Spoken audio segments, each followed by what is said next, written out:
Welcome back, my friends, to TTBurger Game Reviews, and I am your host Tony here on YouTube. As I bring you more Sled Storm Franchise Extravaganza with episode 162, part 2 of 2. And we're gonna keep our magic TTBurger snow. It's still falling here because we're still into the mood because of like the winter time and the snow and Christmas coming up. But we gotta have a lot to talk about here. Now, we have a lot to talk about part 2. Before I even get started here at that, we have to talk about the first part in a little TTBurger recap here. In case what you missed, here's what happened. I took a look at the original Sled Storm on the PlayStation and gave it an 8.5 out of 10 because it was a fun game overall, but just that there were some quirky problems with the difficulty and the fact once you restarted, if you run out of restarts, you had to go back to the beginning of the game and stuff like that, and more. And just there were a couple of quirks that were with the game, but it was still a fun game overall and should not be overlooked if you like some snow games and stuff like that. But today we're going to zoom ahead to the year 2002. This game was exclusive to the PlayStation 2 by EA Sports Big, and we're gonna look at Sled Storm for the PlayStation 2. Now you're probably all wondering, well, is this game just the same with better graphics, or is it a sequel and stuff? This game was released on March 11, 2002, and we're gonna get started here. And I will say here that Sled Storm for the PlayStation 2 is a sequel to the original Sled Storm by Electronic Arts. It's made by EA Sports Big, or EA Canada, and it's a great game definitely. It's still fun to play. But compared to the PlayStation Sled Storm, this game suffers from some annoying, quirky problems, which we'll talk about later. And we got a lot to talk about here. And like in the PlayStation Sled Storm, this is a snowmobile sled racing game. You pick a rider, a snowmobile, and you're off.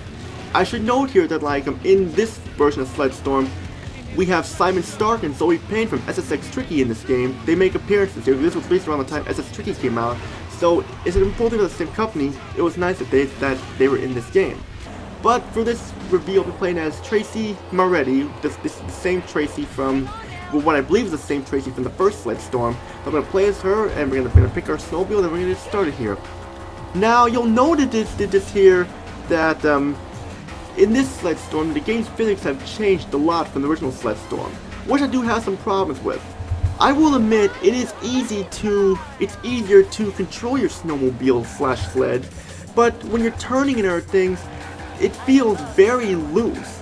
I know they were trying to use the SSX engine to because this game was made by the people who made SSX and stuff, but it's just not executed to the greatest. I mean, it's not broken or anything, it just could have been improved more is all.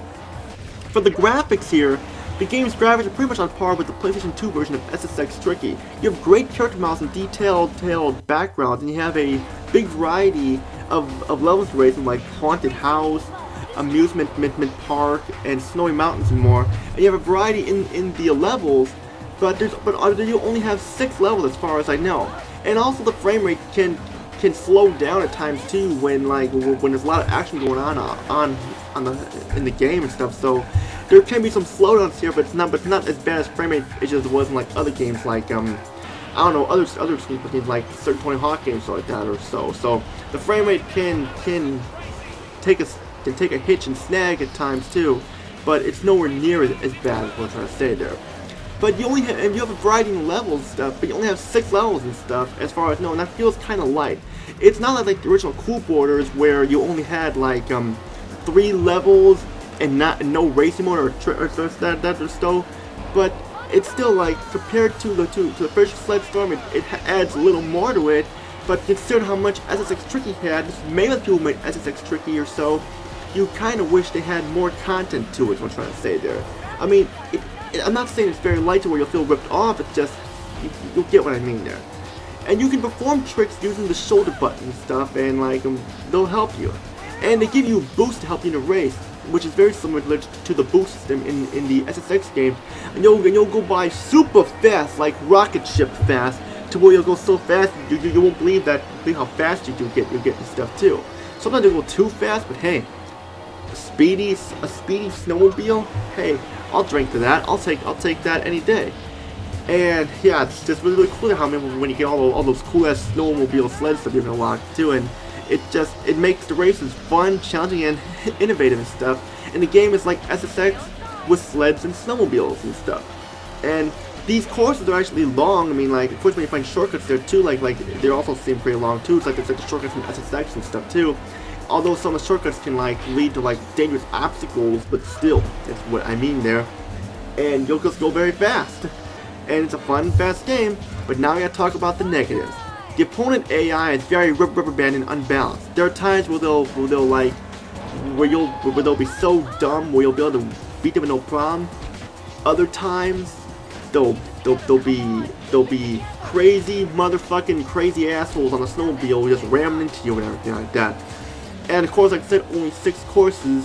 While they're long courses, there's only 6 courses, and the controls feel very loose, like I said. And a lot of the races, while they have variety in each race, at times they feel very similar to one another. And like there are times where like certain obstacles and like the amusement park level feels similar to the haunted house one, and the snowy mountain and the glacier levels that feel similar to one another. But it's an enjoyable game. The first one was a little bit better, and I hate saying that because I am a big fan of EA Sports Big and stuff like that, because I felt like this game could have had more going to it and stuff. What I'm trying to say there.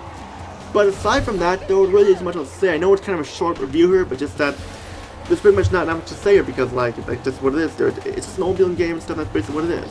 So my final thoughts here are: this game is still good. Just the first one was a little bit better, is all. Due to the complaints I have with Sled Storm for the PlayStation 2, and I'll probably give this game an 8 out of 10 because it could have been better, but still, it's just slightly a little worse than the original. Both these games are still worth owning, and if you could find both them, this one and this one, they're both good, definitely. Sadly, there was no sequel to this game, probably because this game didn't sell well, but still, they're both on your collection, definitely. And that's pretty much all I gotta say here about Sled Storm. And since we wrapped up this Extreme Sports Snow era, we saw Christmas on the way, let's stop the snow now. And what will come of episode 163? Well, you have to find out next. That's all I gotta say. And if you'd like to see here, subscribe, like the video, comment down below, and join my Discord group, TTBurger Games. Next, I'm always looking for more people to join. And if you're interested in joining, click the link below. And also I'd like to mention that